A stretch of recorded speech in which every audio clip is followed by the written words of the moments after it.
اب یہ جو مشن میں نے آپ کے سامنے رکھا، ایک بنیادی مشن قرآن کی تبلیغ کرو، تبلیغ کرو، تبلیغ کرو، تبلیغ کرو۔ یا ایھا الرسول بلغ ما انزل الیک من ربک وان لم تفعل فما بلغت رسالتہ۔ نمبر 2، جو دین حق دیا اسے غالب کرو، قائم کرو، نافذ کرو، اس کی مثال پیش کرو دنیا کے سامنے۔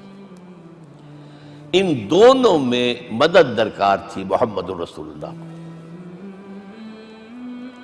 جیسے حضرت مسیح نے کہا تھا، وَإِذْ قَالَ عِیسیٰ ابْنُ مَرْیَمَ لِلْحَوَارِیِّینَ مَنْ أَنصَارِی إِلَى اللَّہِ، کون ہے میرا مددگار اللہ کی راہ میں؟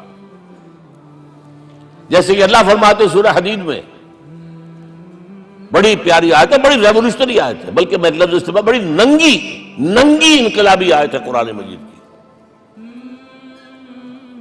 اتنا صاف اللہ تعالیٰ ہی سچ بول سکتا ہے، کوئی اور تو ضرور کہیں نہ کہیں اس کے اوپر کوئی کپڑا ڈال کے بات کرے گا۔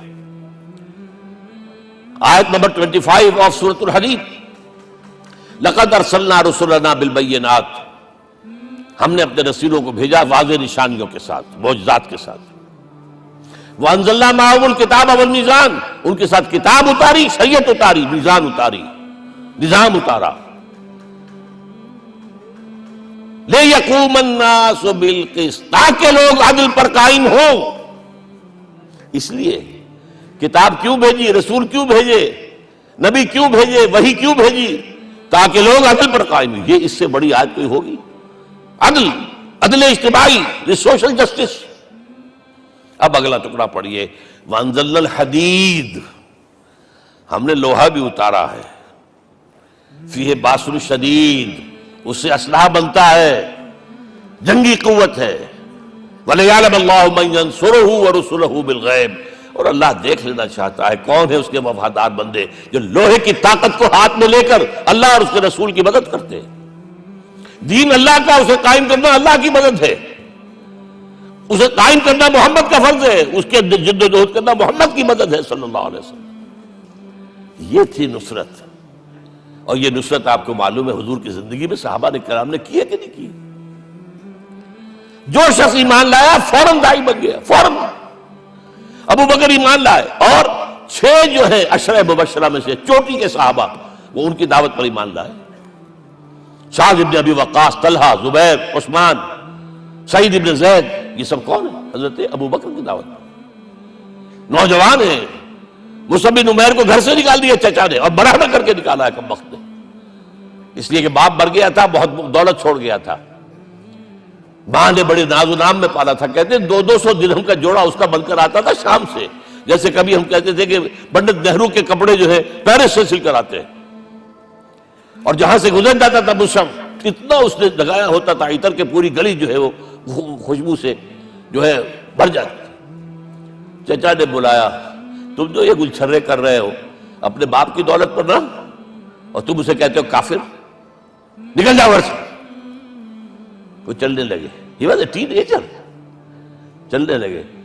وہ سمجھا تھا کہ میرے یہ کہنے سے اس کے تو اس کو تارے نظر آ جائیں گے، یہ فوراً جو ہے توبہ کرے گا، پلٹ آئے گا۔ چلنے لگے تو اسے اور غصہ آیا، یہ کپڑے بھی اسی باپ کے ہیں، اتارو۔ وہی اتارے کپڑے، مادرزاد برہنہ ہو کر ماں کے پاس گئے ہیں۔ ماں نے آنکھوں پر ہاتھ رکھا، مصعب کیا ہوا ہے؟ فرمایا امی میں موحد ہو گیا ہوں، یہ ہے توحید۔ اور اب جا کر حضور کے دامن میں بیت ارقم میں اب ہمہ وقت کارکن ہے، قرآن اتر رہا ہے، پڑھ رہے ہیں، سمجھ رہے ہیں، قرآن اتر رہا ہے، یاد کر رہے ہیں۔ اور اس کے بعد جب کہا تھا مدینے والوں نے بیعت عقبہ اولیٰ پر کہ حضور ہمارے سے آپ کی ملاقات تو سال کے بعد ہی ہوگی، درمیان میں تو آپ کو معلوم ہے خون ریزی ہے، کوئی قافلہ بچ کے نہیں آ سکتا، تو اب آپ ہمیں کوئی اپنا شاگرد دیجئے۔ مصعب بن عمیر کو حضور نے کہا جاؤ ان کے ساتھ۔ وہاں ان کا نام پڑ گیا المقری، پڑھانے والا، قرآن پڑھانے والا۔ 75 آدمی اگلے سال لے کر آ گیا ہے، اور اسی سے بیعت عقبہ ثانیہ ہوئی ہے، اور ہجرت کا راستہ کھل گیا۔ اور اس کو ایک دفعہ حضور نے دیکھا، مسجد کے دروازے کے سامنے سے گزر رہا تھا مصعب، پھٹا ہوا کمبل تھا جسم پہ لپیٹا ہوا تھا۔ حضور کی آنکھوں میں آنسو آ گئے۔ غزوہ احد میں شہید ہوا کس طرح؟ علم بردار تھا، ایک ہاتھ پر وار پڑا ہے، کٹ کے گر گیا، ایک ہاتھ سے تھاما، دوسرے پر بھی گر گیا، دونوں جو بچے ہوئے حصے تھے اس سے تھاما۔ پھر جب ختم ہو گئے، اس کے بعد جو ہے جب دفن کر رہے تھے تو حضور کے سامنے پرابلم لایا گیا۔ مصعب کے جسم پر تو کوئی کپڑا ہی نہیں تھا سوائے ایک چادر کے، ایک دھوتی، اللہ اللہ خیر صلی اللہ۔ اور شہید کا کفن ہوتا ہے اس کا اپنا لباس۔ حضور وہ اتنا چھوٹی ہے وہ چادر کہ پاؤں ڈھانپتے ہیں تو سر کھل جاتا ہے، سر ڈھانپتے ہیں تو پاؤں کھل جاتے ہیں۔ فرمایا سر کو ڈھانپ دو کپڑے سے اور پیروں پر گھاس ڈال دو۔ That was the last dress which Musab got۔ تو یہ لوگ جو تھے محمد رسول اللہ والذین معہ، یہ ساتھی حضور کے، جنہوں نے حضور کے مشن میں آپ کا ساتھ دیا۔ اور ایک خاص مرحلے کا تو میں آپ کے سامنے ذکر ہی کر دوں، اس لیے کہ دین کی اقامت، دین کا غلبہ، اس میں تو جہاد اور قتال آئے گا لا محالہ۔ Nobody is going to allow you to change the system۔ اگر سسٹم بدلتا ہے تو اس کے ساتھ جو مفادات بدلتے ہیں وہ ختم ہو جاتے ہیں، جو پریولیجز ہیں وہ ختم ہو جاتے ہیں۔ لہذا جب غزوہ بدر کا مرحلہ آیا ہے، حضور نے مجلس شورا منعقد کی، اور آپ نے جو وحی سے آپ کو بتا دیا گیا تھا، دیکھو ایک قافلہ آ رہا ہے شمال سے، مال غنیمت سے لدا پھدا ہے، اور 50 صرف اس کے ساتھ محافظ ہیں۔ ایک لشکر آ رہا ہے جنوب سے، گیل کانٹے سے لیس، اور اللہ نے وعدہ کیا ہے کہ ایک پر ضرور تمہیں فتح دے گا، بتاؤ کدھر چلے۔ یہ اصل میں کسی بھی سپہ سالار کے لیے وقت ہوتا ہے کہ اپنے ساتھیوں کے مورال کا اندازہ کرے۔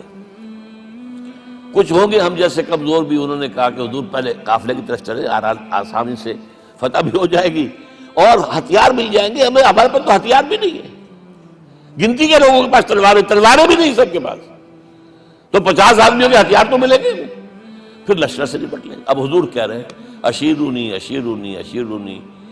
حضرت مقداد بن الاسود کھڑے ہوتے ہیں، حضور ہمیں موسیٰ کے ساتھی نہ سمجھیے جنہوں نے کہہ دیا فَاذْهَبْ أَنْتَ وَرَبُّكَ فَقَاتِلَا إِنَّا هَاهُنَا قَاعِدُونَ۔ ہم موسیٰ کے ساتھی نہیں ہیں، ہم آپ کے جانثار ہیں، آپ جو آپ کی نیت ہے آپ بسم اللہ کیجئے، ہم آپ کو کیا پتہ ہمارے ذریعے آپ کو اللہ تعالیٰ آنکھوں کی ٹھنڈک عطا فرمائے۔ حضور پھر فرمائے مجھے مشورہ دو، مجھے مشورہ دو۔